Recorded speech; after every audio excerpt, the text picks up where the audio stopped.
Thank you and welcome our viewers. This is Uongozini, the first program we are having this year, the year 2024.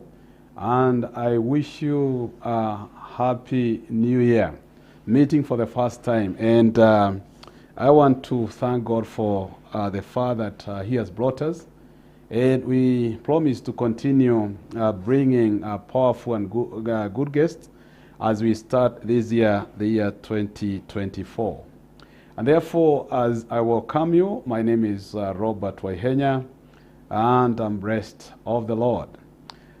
With me today in the studio, we have Elder Julius Gya.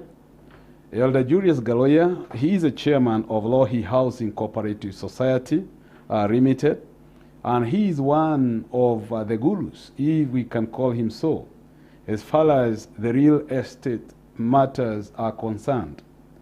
And since as a church we've been struggling and trying to look for our space within the real estate, and many times we've not gotten it well. We are still struggling. And that is the reason why we invited him, so that we can look at the real estate in Kenya from a Christian perspective, so that we know how to do it right. As a church, we need to know, and not just the Presbyterian Church of East Africa, the church in general, we need to know how to do it well, so that we get good results. And therefore, I take this opportunity to welcome Elder Julius Gya. Welcome to the studio. Thank you. You can say hi to the viewers as you introduce yourself and tell us who is Julius Gya. And you can also tell us, how did you get into the real estate? Thank you, Reverend Dr. Waihenya. Thank you so much even for having me here. Good evening, viewers. I'm born again, Christ is Lord and Savior. My name is Julius Gya, like my host has correctly put it.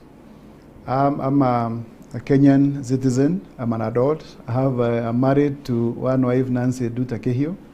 We are blessed by the Lord. We have two young adults, Dr. Patrick Kehio and Dr. Erickson Gya. And I know they are watching, and I want to greet them. Family of scholars. Yes, I want to greet them this evening. All of them, and the rest of the viewers, once again, good evening. Like I've said, I initially studied, my first degree was education, arts, B.Ed Arts at the Kenyans University. Then after working at teaching in different schools, among them Kanuga High School, I went back to the University of Nairobi. I studied counseling, psychology, a master's degree. And right now I'm pursuing a PhD at Pan-African University in leadership. Wow. So in my history, there's not much I would say about real estate industry. But I remember when I was graduating with my first degree in education, my lecturer challenged us. He told us that you have studied and you know now have all the power to read and do what pertains to your degree.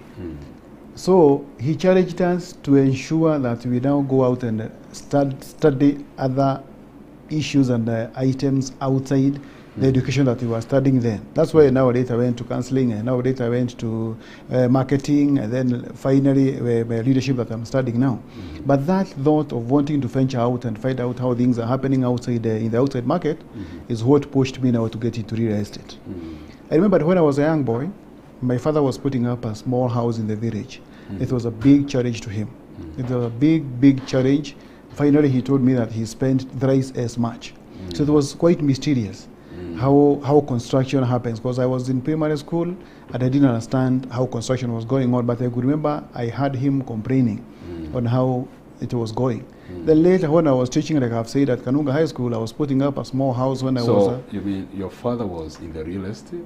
No, he was not in the real estate. Okay. He was putting up our family home. Okay. A long time when we were in primary school, it was a stone house, Yeah. a 3-bedroom, but he struggled and finally said that he was telling the foodies that he spent thrice as much as he had initially planned to spend. Okay. Because every time he would buy 2 bags of cement, by evening he would, the foodies would say it's over. He would buy 3 rods of to do the windows, and it was over. Within every item that he was buying, he was not happy with the work that the commensurating work that it did. So I took that challenge. So when later in life I got employed, I was putting up a small house in Kiambu, and I also got equally challenged. So I remembered my teacher's challenge, wanting to know what happens. So I started interacting with the engineers. I started interacting with the civil engineers, water engineers, structural engineers, architects. And there's one childhood friend of mine called Dr. Mungai, Peter Mungai. He runs a company called Pascal Construction. And I would visit him on sites when he is doing construction. And I would watch as a normal field would turn into a 5-story building. So I got interested. I started interacting with the engineers at his site. I started interacting with him. And that's basically I learned about that. Later, I would meet Mr. Paul Macharia of the Kenya Homes. And together we started working together. And we would buy a small piece of land, put up 2 houses, and sell. And before I learned it, I was deep into the real estate. Real estate. Yes. Oh, great. Oh, yes. That's a good journey because it is out of interest, and you became whom you are today. What's the name of your company? My company is called Elion Developers. Exactly. Where is it? My company is called Elion Developers Limited. We have an office at ICD, Mombasa Road, here on Mombasa Road. That's where we have our main office. We have other site offices where we are doing different small construction and some big ones. And some we partner with other bigger companies. So basically where we are, it's basically a family business. The directors are myself and my wife. But we bring in as many professionals as the nature of our job demands. Yes. So you're involved in house constructions only, or you also do other kind of constructions? We do house constructions, bungalows, mansionettes, and the high rises, depending on the contract the customers give to us. And basically that's what we are doing at the moment. But we also, when I discovered that, I could hear many people, because I'm a church elder at the Nairobi PCA Church. I remember I could hear people with different challenges, and I shared that with our people at the Nairobi West Circle. So we teamed together and later registered Rohi Housing Cooperative. So you would hear me referring to Rohi Housing Cooperative, because as a chairman of that cooperative society, outside my private company, the knowledge and I gathered in real estate from my private exposure, I share that with our church community at the PCA Nairobi West, and together we are putting up 191 units in the Juja, 2.8 kilometers at Juja, from Juja town to where our site is 2.8 kilometers, and 190. Well, initially there were 200 units on a 5-acre piece of land, and we have put together 191 units are already up. Only 8 are not roofed; the rest are roofed. And 60 of them are fully 100% complete. And it has been quite a journey. And we are just a team of our church members that were voted into the board of management. 7 of us and 3 people in the management. That makes a total of 9 people. And it's approved that the churches can venture into real estate and carry out clean business and have a voice in the industry. Let me understand this. You are talking about putting up 191 houses. Yes. How many bedrooms? It's a 4-bedroom unit, 20 feet by 53 feet. On the ground floor is a very spacious sitting room with a dining and a kitchen and a washroom. Then on the first floor is a master bedroom, and 2 other, master bedroom is self-contained, and 2 other bedrooms. Then at the ceiling, there's an attic, a separate bedroom. So we are calling it 4-bedroom unit, low-cost house, And initially, it was going at 3 million shillings. Yeah. It has varied twice because of a... So the government borrowed from you about the low cost. Or 3 3 million for a 3-bedroom house. Yes. Now, is it for the members, or rather, do members contribute, then you build, or do you build and sell it to the members? What is the concept? Thank you so much, Dr. Waihenya. The concept is that we put together 200 members of our church, PCN West. And they contributed. We sourced for a piece of land. When you go the cost of land, by the way, this project is a 0% profit project. It's a communal project.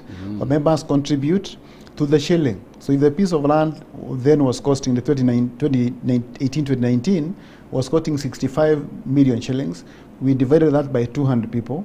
So each member contributed 325,000 shillings. And we bought the piece of land. This is basically purely a voluntary project. None of us gets any payment.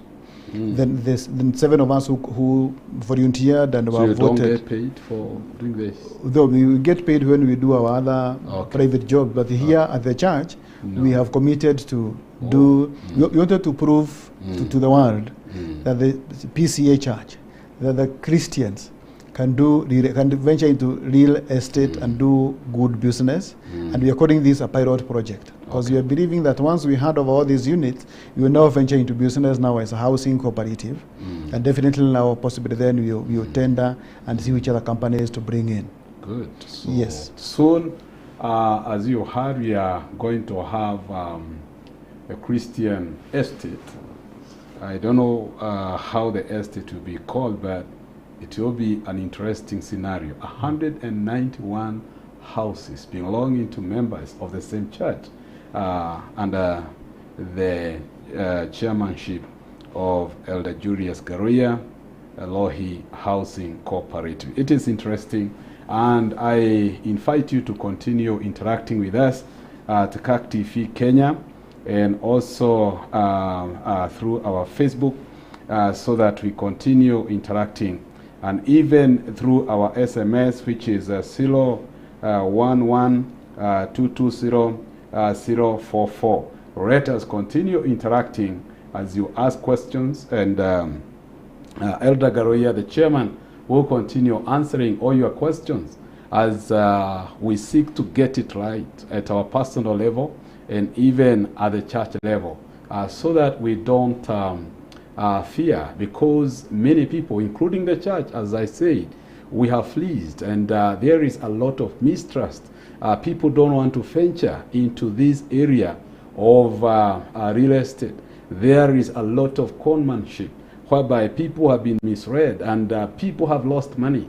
If there is an area where people have really lost money, it is this area of real estate business. And therefore, here we have one truthful man with his organization who are telling us it is doable so long as there is trust, so long as people are together, so long as we have people who are committed, and so long as we have people who have a common focus, it is doable. And therefore, Elder, as I've said, people fear the real estate business.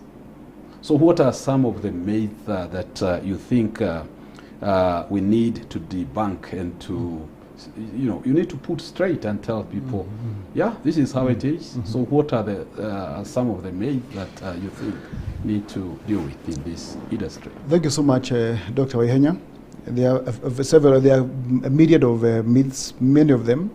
Number one, it's mythical. People think that construction is so mysterious, it's so difficult, it's not doable, like you've correctly said. I want to tell the viewers this evening that it's doable, it is easy, it is as easy as 1, 2, 3 to buy a piece of land, to develop it, to even sell it or even reside in it. That means that is a very mysterious industry and it's very complicated. That's a myth that I would wish to debunk this evening.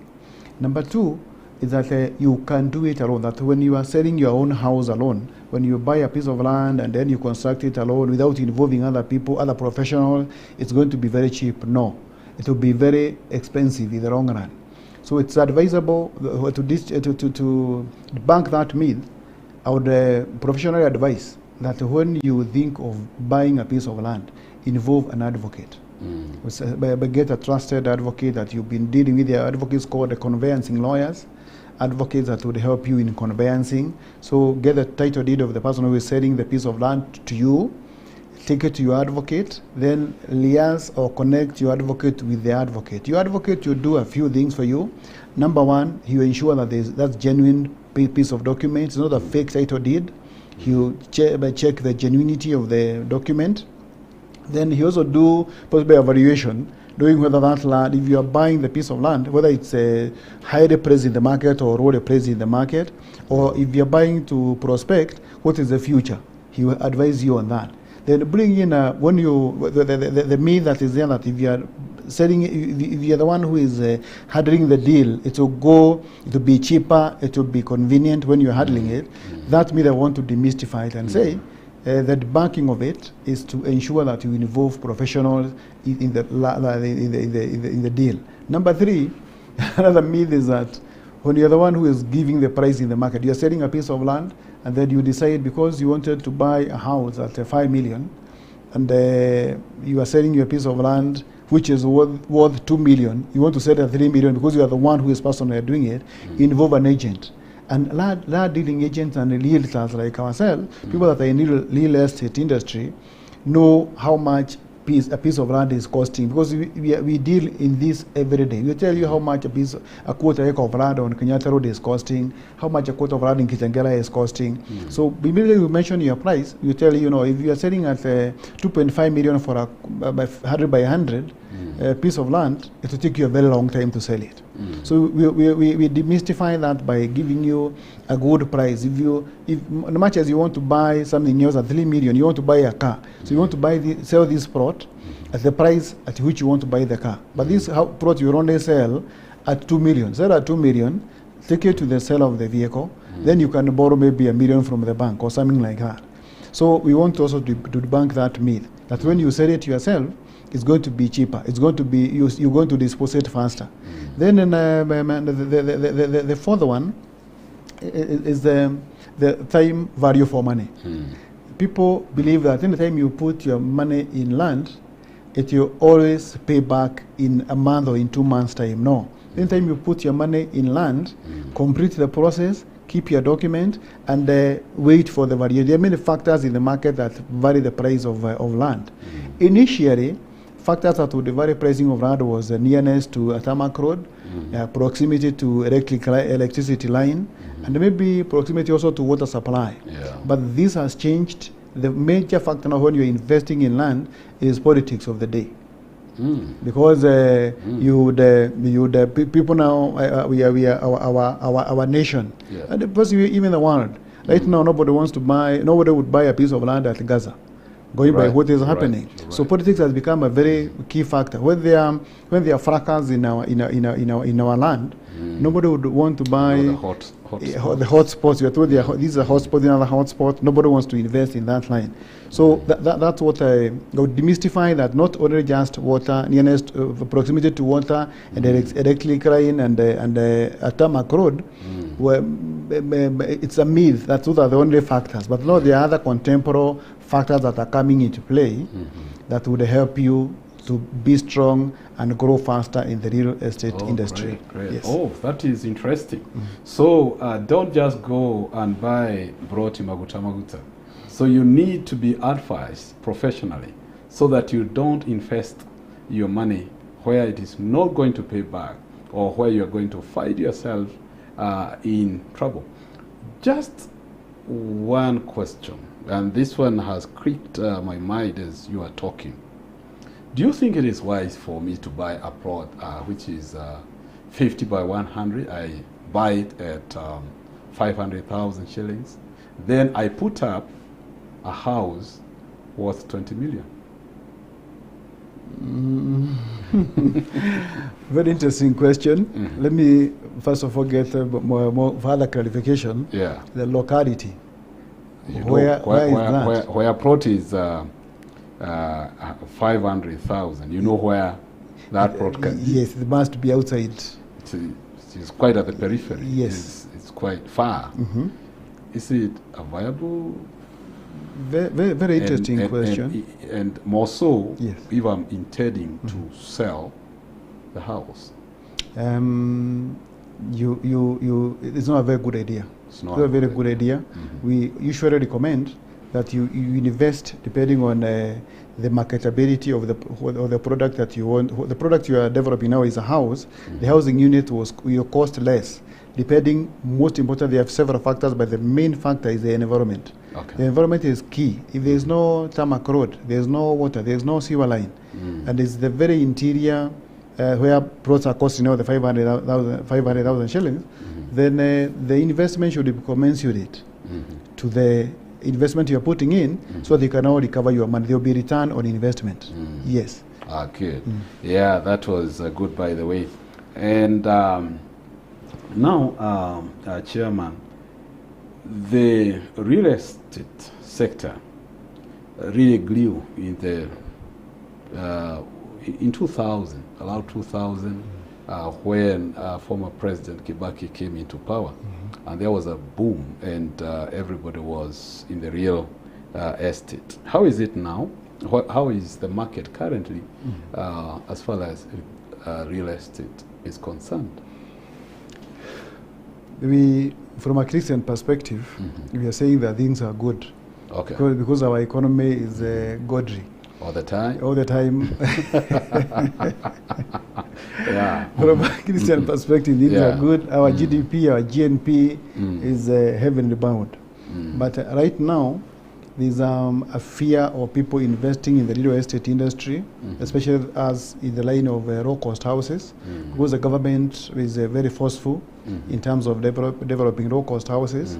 So there's that wait and see a game, wanting to see how much the government will handle this project, because we are fearing investing in 10 units, then the government comes and constructs another 100 units next to you. You're selling yours at 5 million. Then the government sells their 100 units at possibly 3 million or 2 million because maybe they are subsidized. So there is that fear. So the privately, the growth is at a plateauing. Yeah, it's at a plateau level. People are fearing to invest. Those that had invested are gradually selling, and it's relatively plateauing. We don't say it's going down. It's plateauing, but we are very hopeful. Construction is a process, and it's a very scientific process, and it needs a lot of keenness and resilience. So we are hoping that the government will have the keenness and the resilience, and that the process of low-cost houses will be handled so well. We know our government is very capable to do that. Because by doing the groundwork is one thing, then doing the superstructure is another thing, doing the finishing is another one, the approvals is a whole process, and a lengthy one, can sometimes be tedious. And when it's done by one chairman like myself seated at Rohi, it can get complete. But when it's done by different departments, sometimes it can be treacherous, it can be difficult. So if the government process goes on well, two things are likely to happen. One of them, the market could be saturated with the cheap, low-cost houses, affordable houses. But it's 3 million low cost. How many Kenyans can afford a 3 million house? A working figure. It's quite on the going by the Kenyan economic capacity. 3 million could be on the high side, but people in middle income and people in SMEs in the businesses can comfortably afford that through loans. But yes, but for especially a time like now when there's also the challenges of cost of living, basic needs are also a bit expensive. But we are looking at it, like I was saying, in two ways. On one side, when the government is through with the construction, we are hoping that there are people that possibly would get tired with the waiting. of the government process to start and complete the houses, because the completion time is very key in any real estate development. So they are likely now to come to the private sector, where there are possibly houses that are local houses that are being completed on time, depending on their schedule of income and possibly monthly installments or payments. So they can hit the private real estate developers in two ways. Negative one, if there be a saturation. A positive one, if the government process takes long and people opt to come to us for ready units. Okay. Yes. Good. Thank you. Before, because my read is telling me that we should take a short break in 3 minutes. But before we take that short break, and thank you for your interactions as you continue to talk to us through our SMS and also through our Twitter, which we now call X, CAC TV Kenya, and also through our Facebook, CAC TV Kenya. So thank you for your interactions. We'll have time to sample your questions. But before we go for this short break, it is reported that the sector, the real estate sector in Kenya grew by 5.3% in the first quarter of 2023. Maybe about three factors. What caused this? You know, we are crying that our economy is not doing well. Every sector is going down. But in this industry, what has propelled this sector to grow? Because 5.3 is a big growth. So what are the factors which caused this industry to grow? Thank you so much, Dr. Waihenya. That's a very good question. It did not catch us by surprise, because people in the diaspora when they usually come back to Kenya in December during the Christmas holidays. So usually they leave behind some little money. They travel with money from abroad. So when they come in, they want to leave a landmark that actually they had visited home. Okay. So they usually come with funds and they invest. We also prepare for them because when they are coming, usually that time they do quite some good purchases. Number two is the devaluation. People have gone back to the counties. They are employed in the counties and they want to go back to the counties and invest there. So people that are coming now, right now, we are suffering what we call not the former rural-urban. Now it's urban-rural. Because people are getting better jobs in the rural areas. And number three, so that's why they're investing. Number two, when they move from urban to rural, they're investing in real estate in the rural areas. And number three, very, very interestingly, is the cost of living. You discover that when you now go to the rural areas, you can buy your own house nearer a market where basic needs like cabbages and milk and eggs are cheap. So that also has affected us positively, because people are investing in their own houses.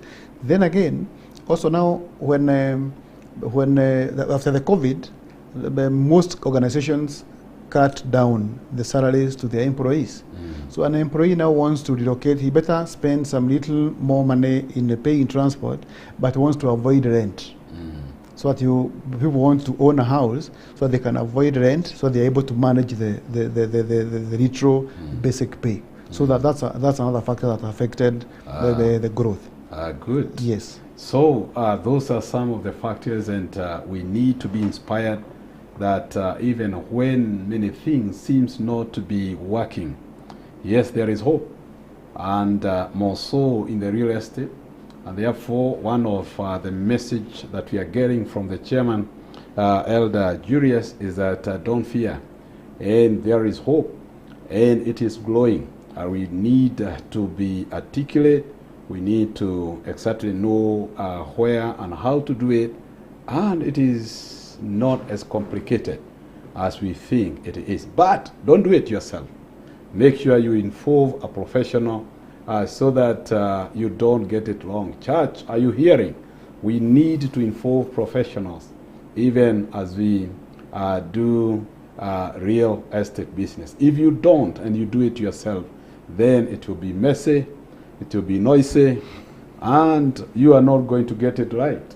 And maybe we need to do a proper introspection and we ask, have we been doing it right? As individuals, as a church, have we been doing it right? And that is why we are having so many problems. If you think a professional is expensive, yes, you'll get to realize that your tears are more expensive. We take a short break, and when we come back, we now look at real estate from a Christian perspective. Keep it right here at CAC TV Kenya. Let us take a short break. As we come back, we look at the other matters as Christians and real estate. Thank you.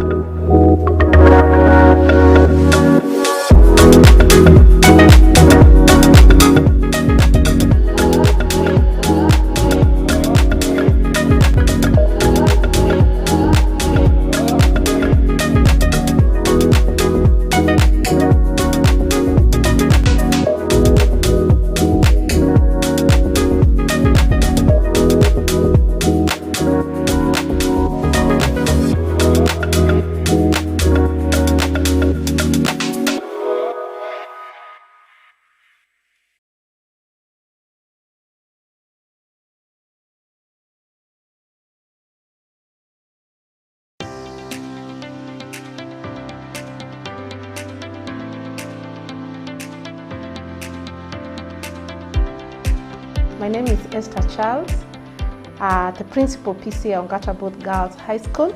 I take this chance to welcome you to our great institution, and I want to talk to that parent who is looking for an affordable, good school for your daughter with competent, qualified and certified teachers. Look no further. PC Ongata Both Girls High School is a leading girls boarding school located in Ongata Rongai. We offer an accessible, quality and holistic educational experience for your daughter in a Christian environment. We empower learners from all backgrounds to be a competitive school of excellence that produces highly qualified students. My name is Mr. Nyakundi Duncan, the Deputy Principal. I would like to give you an overview of our school. We have qualified and learner-friendly teachers who not only teach but also play a parental role in the absence of the parents. We also have an active and functional guidance and counseling department, which is complemented by a resident counselor who comes to school twice a week. Call us now for further inquiries or even to enroll with us on this number 0113-114-284 or email us at pcaongatabothgirlshighschool@gmail.com.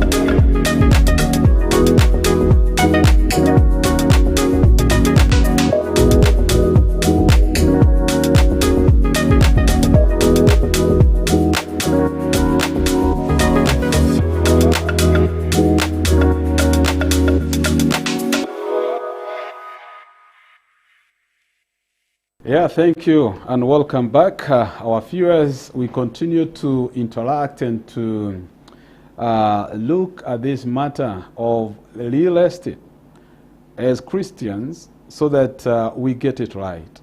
When we get it wrong as Christians, we always err in tears, a lot of problems. The church is in chaos because of making the wrong choices. Now, Elder Julius, Chairman, now we have this affordable housing. What would be your advice to Christians, now specifically to Christians, And Kenyans, because now the houses are being built, and what is your advice to us as we venture into this? You know, knowing there have been a lot of noise, you know, tell us, you are the one who is in the industry. How do we conduct ourselves when it comes to this? Thank you so much, Dr. Wihenya. That's a very interesting question. And I would wish to advise the viewer this evening boldly that we in the industry privately, we are commending what the government is doing, and we are happy that the knowledge, the need to provide that the need that housing is a basic requirement is getting true. Because at the time the government says something, that hype from the government is very important to the industry.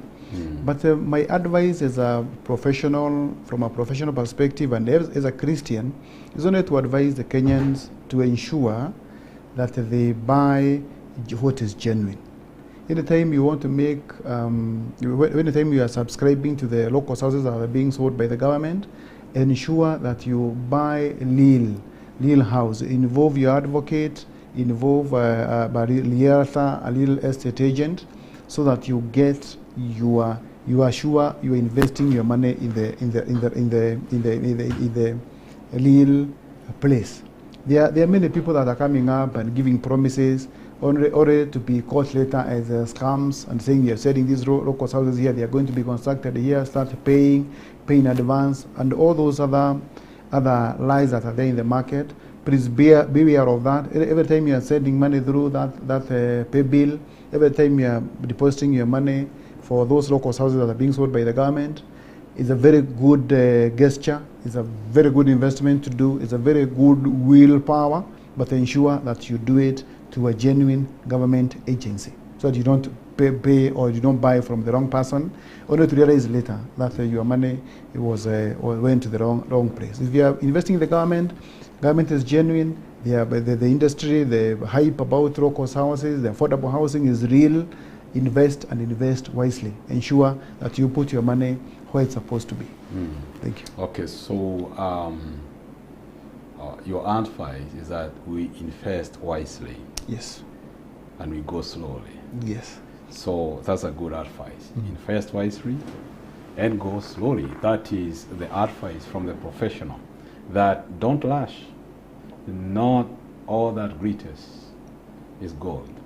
And because we have many scammers and people who will get into this business and call themselves agents and the rest, please go slowly so that you don't lose your money. So let me still dwell a little bit on this housing sector, affordable housing program. And looking at it the way it is, and we have people who have really invested in real estate heavily, because it is a heavy investment. Yes. Do you think, and most of them are our members, they are Christians, you know, that is where they get their tithes, and you know, that is where most of our members are. In fact, we've been advising our people the best investment is in the real estate. It is an investment with dignity, investment which is assured that it will give you returns. But now, with the affordable housing project by the government, what do you think it is going to affect those Christians who have invested in this? And what will be the end product if the government saturates every area with this affordable housing? Good question. It will be, like I said earlier, investment But to develop a real estate unit or units is a process, it's a scientific process, and it's tedious, which you are saying would be a big challenge to the government. Remember when the government started, we were talking about 250,000 units per year. It went down to 150,000. The other day they were about 100,000. So it will not be easy to do 250,000 units per year. It will not be easy. It is possible because the government has a lot of might. But again, there's caution. Those of us in the private sector, especially our members in the church, who earn their living through such, is that wait and see, and it's very advisable that we want to see how far the government will be able to do. But the hope that we have as investors and as Christians is that when God created land, He created the world. He never created more. The world that was created then, the land was created then. No more land has been created. Yeah. But the population keeps on increasing. So the demand for housing units will forever be there. Okay. Because when the government does 250,000 units, you discover maybe that 1 year, the students that have read the university is possibly 1.4 million students that have read the university. 700,000 of them have been employed, and the next thing they'll be looking for in the next 1 or 2 years, once they have gotten a job and they have settled, is a unit to buy. So the demand for 700,000 units, when the government is doing 250, 200,000, 100,000, there'll still be a very small drop in the ocean. And so there will always be a bigger demand for houses than what the government can develop. So we are spreading hope that for those people that have invested seriously in real estate, you do not worry. Great. Yes. That's a good message of hope. Because everybody was saying now the government has infiltrated into our business and we might suffer. So that is a message of hope. And those who have been able to put their money in the real estate, the chairman here is saying there is hope. Every year we have so many students leaving university, they want housing, the population continues to grow, and therefore we need not worry. So there is, the field is wide enough for all of us, including the government, and therefore let us be encouraged. Now, there is this issue of taxation. How, because every day we are having another kind of taxation being imposed, another one. So have you been affected by the taxation things we are experiencing now? And it's good because Kenyans, we've not been paying taxes properly. Now we started paying, and and everybody is complaining. Do you think, or rather, have you been affected by these taxation issues? And how is taxation affecting the real estate industry? And again, what are the repercussions? Thank you so much, Dr. Waihenya. That's a very good question. From where we sit as a company, we don't have a challenge with the taxes, remitting of taxes, because you're supposed to pay 4% of your income, which we remit every end of month by 19th of the following month. That one we have no challenge with. Now the other part, that is taxation, which we remit, and every serious person in real estate development, we remit that. We have no challenge with that. But the part B of your question, where taxation is hitting us hard, is on taxing almost every other item. When fuel is expensive, when wheat flour and the unga is expensive, that directly affects the labor.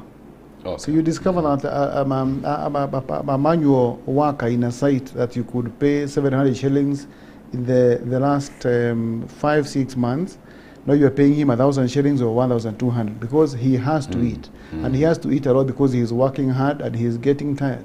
A mason who would cost 1,000, 1,200 shillings in the last 6 months, now is costing 1,500 shillings, upwards of 2,000 shillings per. So that taxation, the piece of the cement that we could buy a year ago at 520, 550 shillings, Now is end of last week, it was costing 850 shillings per bag. The part B of taxation is that the construction material has been highly taxed.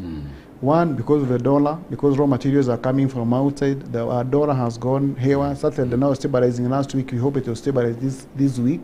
It was at 160.4 last Friday. Hope it stabilizes now. Now that the fact that our people that we work with are heavily taxed, and the materials that we are buying are heavily taxed. Then the conveyancing of that material through diesel and power, KPLC rates per unit are very high. So now that part B of taxation has really affected us in a very negative way. Yes. So yes, taxation is a big issue. And since my producer is telling me we have only some few minutes, and we might not have enough time to sample some of the questions we have here, but allow me to go very quickly through 2 or 3 questions. First, you are in this field as a Christian, as a believer. How are you conducting your business differently? Thank you so much. Very interesting question. We conduct our business differently in various aspects. I just mention a few. Such that when we say that a unit, for example, Rohi Housing Cooperative units, initially they are for our church, Nairobi West Church, you say that they are costing 3 million shillings when you are starting. When we discover we need to introduce a variation, because the cost of metal bars for construction has gone up, cement has gone up, we go to the market, capture the price increments, and calculate a convincing calculation, the reasons as to why that variance is arising. Even when you are doing it privately in a private company, where there's a change in the pricing on something which we can't handle, we calculate the same very scientifically, very professionally, and they call a meeting of the people that have bid for the houses, and they explain the same. And they understand, because them too, at the touch of a button of their phones, they can Google and discover that the cost of cement has risen. Cost of diesel is announced everywhere has risen. So as a Christian, you give, that has given us very good mileage that we say the truth. Number 2 is that when we give a date of completion of a unit, we tell you that you want a unit to be complete in 1 month. We tell you no, it can only be complete because of 1, 2, 3 in 2 months' time. We deliver what we promise. Then again, like we agree that we are giving you a 4-bedroom house, and this is where you are going to put up your unit.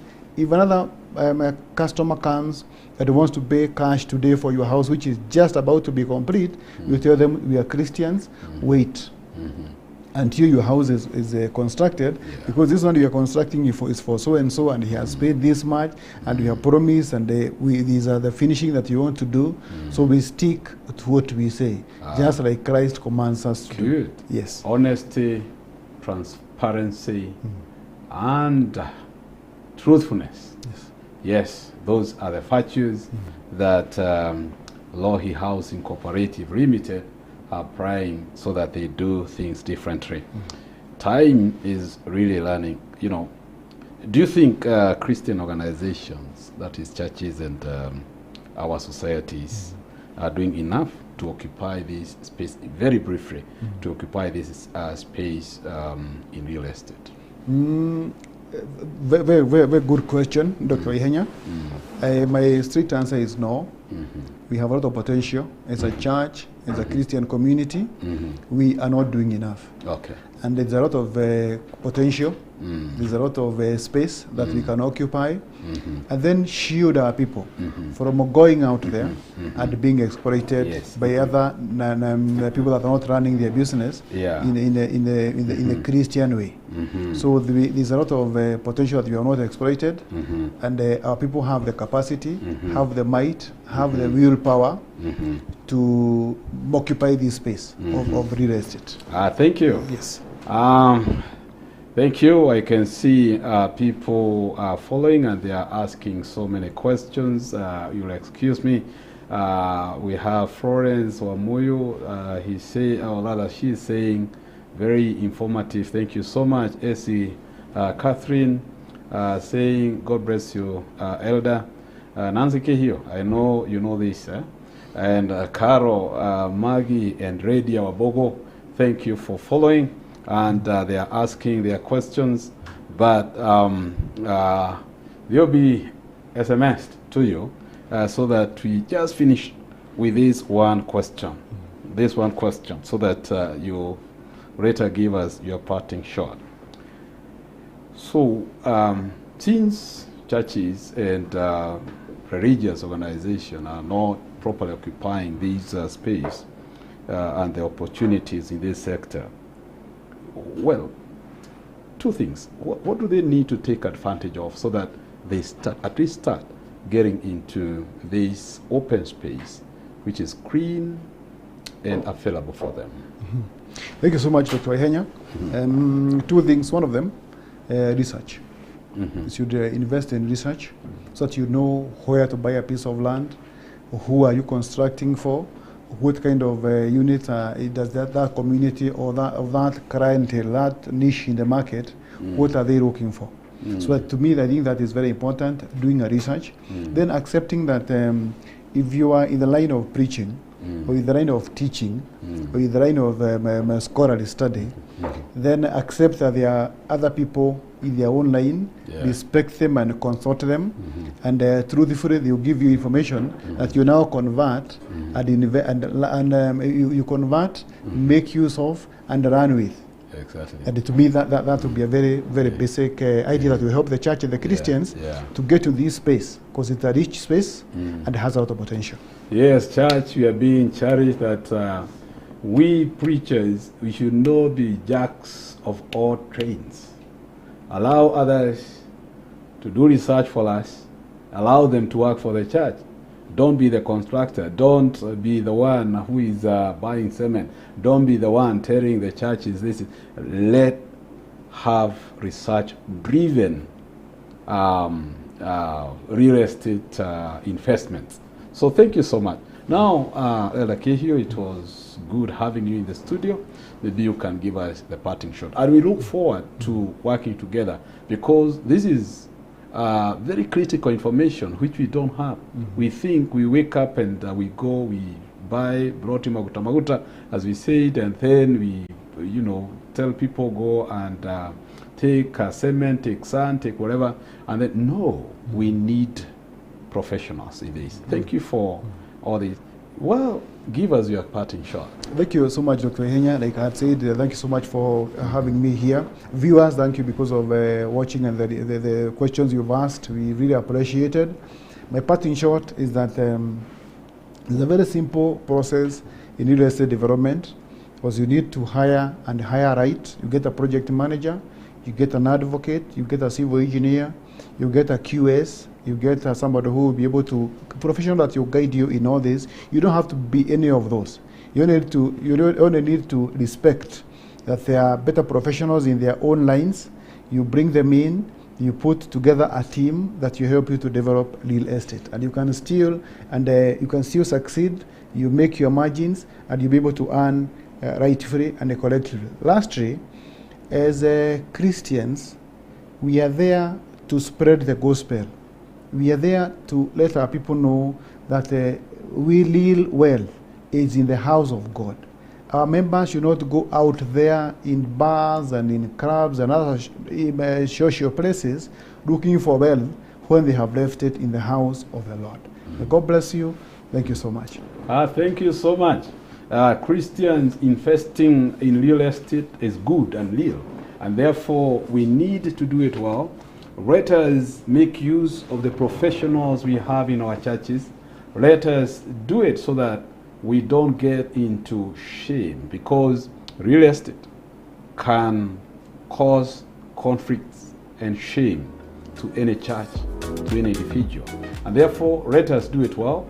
And we want to thank Elder Julius Gya, Chairman Lohi Housing Cooperative Society Limited, who came in the studio to share on Uongozini what we need to know, because ni viongozi ambao hujenga Let us do it well. Let us remove the shame we have in our churches. God bless you, and until next time, yes, keep it here at CAC TV. God bless you, and good night. Thank you so much, sir. Thank you so much. God bless you. God bless you. God bless you. Thank you. Thank you.